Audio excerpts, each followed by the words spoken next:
Hello everybody, this is New York City Bobby once again to share with you my latest project.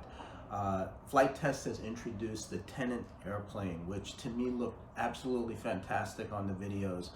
Josh did a video where he was standing on the balcony of the house they have over the golf course, and he and a friend of his just threw the Tenet out that had FPV equipment on it, and Josh flew this thing all around the property and then amazingly lands it right back on the balcony. His partner caught it right out of the air.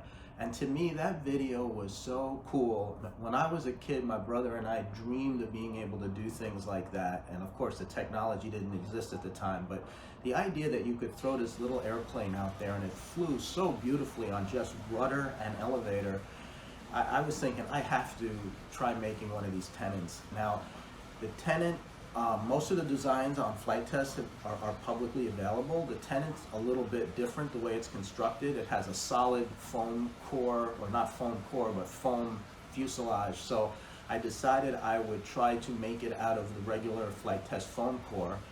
And I don't actually have the plans for the Tenet. I more or less picked these dimensions off of the video that Josh has done on various constructions of the airplane. So I'm not 100% sure that what I built is the exact, Tenet, but it's close. But I guess the point for me is that I've built a lot of airplanes throughout my life. I'm not good at flying them. I live in New York City. There aren't a lot of places really to fly, and I've just never been good at flying them. So I'm looking for an easy to build, not too big airplane, not too small, that has good flight characteristics, and the Tenet seemed to fit the bill perfectly. I figured I would kind of build my own version of the kit at first just to see if I like it, and then eventually I'll buy a kit from Flight Test. With the money I saved doing that, I bought a Aura Light flight controller, because I figured that'll be the missing link that will make me be able to fly this airplane perfectly, is to have a little assistance. Now I have an orange DSM technology transmitter that has a PPM output. I tried hooking the PPM to the Aura Light, and I was never able to establish a good communication link. Now, the students I work with at Columbia University have a beautiful Futaba radio, which I borrowed, and that has S-Bus. So I then hooked the S-Bus output to the Aura Light, and I was able to establish a communication link, but I was still unable to get it to work properly. The channels, I had to program the throttle to be on like channel 3 to have it be interpreted by the Aura board correctly. So I'm not sure if it's a problem with the Aura board not reading S-Bus properly, or this Futaba S-Bus is maybe, I don't know, not up to spec or whatever, but I just have not been able to get the Aura board to work at all. So I just built the Tenet without a flight controller board in it. I'm going to fly it the old-fashioned way. I mean, after all, it is a pretty easy airplane to fly, right? So I shouldn't really need the flight controller board. So here is my version of the Tenet. The way I made the fuselage, I'll go over it, but I made 3 profiles, outside and middle, and then I basically just connected it with foam strips. Now you'll see in virtually every single crash of this airplane is a pilot error or something not quite right, and you're going to see some amazing crashes with this airplane. You'll notice the tip of this airplane has been replaced with a solid piece of blue construction foam. This is the original nose cone that I had for it. You can see it underwent some pretty serious crashes and it got crushed. It really actually held up. Truthfully, in all truth, I could have kept flying the airplane with all the crashes that I've already had with it, because it's still in pretty darn good condition. Now that I've replaced the nose, it's like in perfect condition again.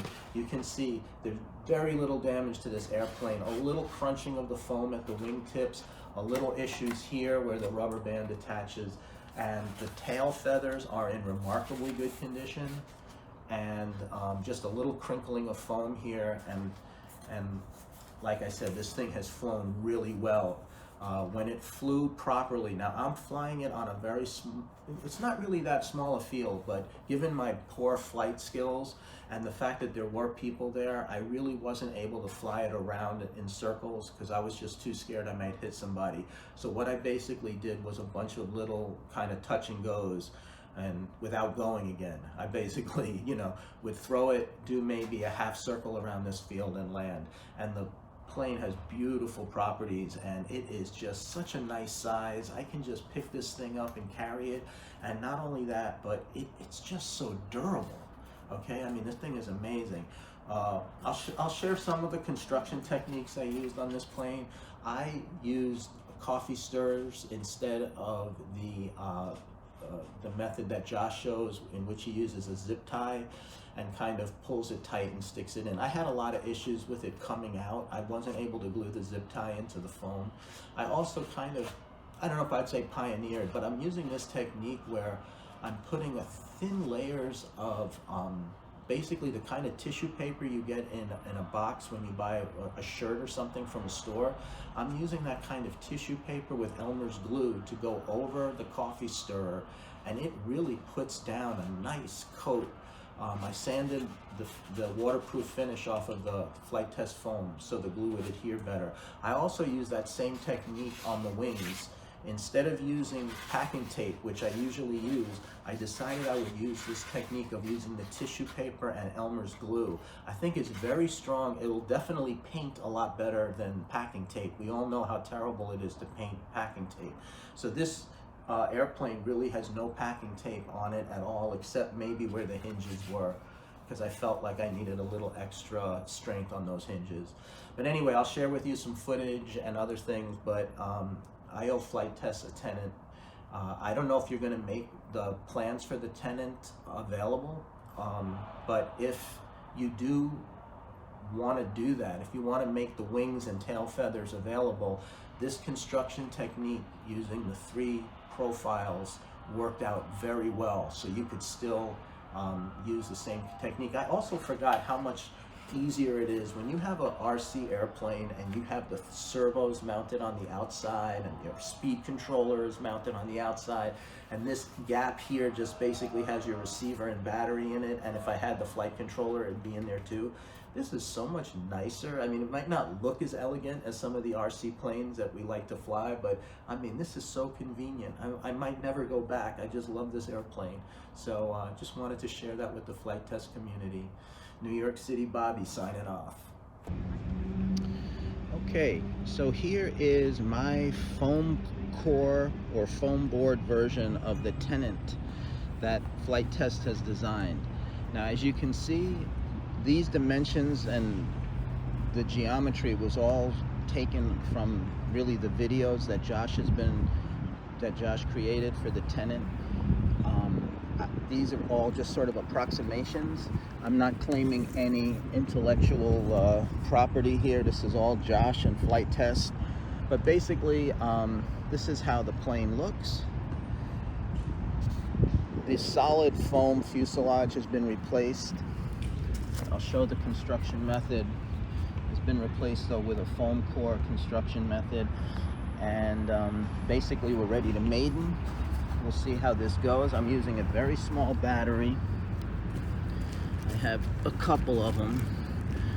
This is a very small 800 milliamp 2-cell pack. All right, we'll see how this goes.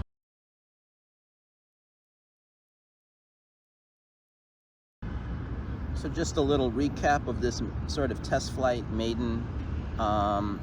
Took a couple of kind of not super hard hits, but nose hits, and you can see that the fuselage is starting to kind of crack and fall apart.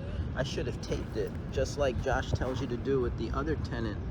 Otherwise, things are fine. It's just underpowered, I think, and just barely has enough power to fly, basically. We are for our second flight of sort of the foamy version of the Tenet.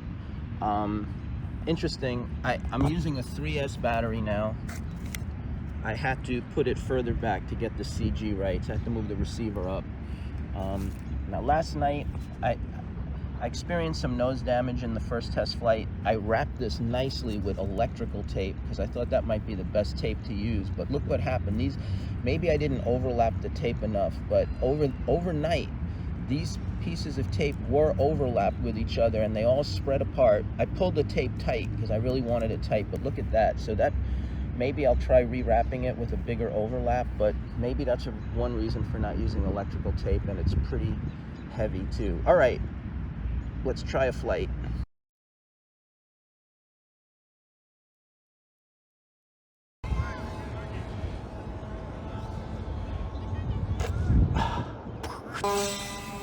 Oh! Now she's...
Nice.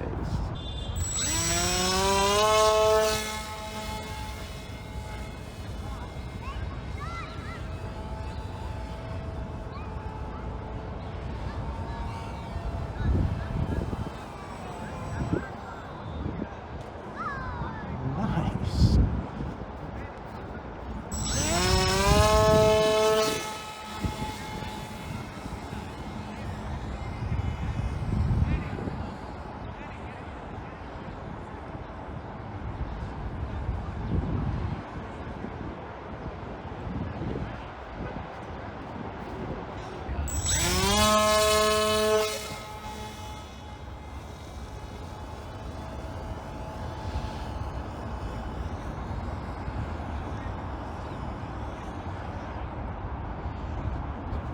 All right.